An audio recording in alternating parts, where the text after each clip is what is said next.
قبل لا نروح على الطريق الخارجي قال سولف لي نكته. قلت له ما اسولف نكته مالي خلق. قال شافك هنا 4. قلت له شنو 4؟ قال فك البيبان 4 التفتيش.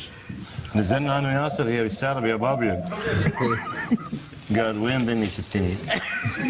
قلت له بعد اخوك اكتب كيفك. قال فكن. قلت له والله ما بيها. قال ما بيها علي. وساعتين ساعه رجعها لي قدام. خير شوف فتحنا له الجنطه. لا مره جاب المفوض قال حروح اجيب المسؤول مالتي. فقلنا له وين؟ قال هسه راح اجيب المسؤول وجيتوا ما تحترمون. عاف الرشاشه يمني زين وعاف السيطره كلها على مود نكته. زين احكي له النكته مال العقرق قوفه طيب. زين لا عاف الرشاشه يمني وعاف السيطره راح جاب المفوض واجى. شو يقول له؟ خوي افتح لي ليش تسوي مشاكل؟ افتح لي يا 4. وين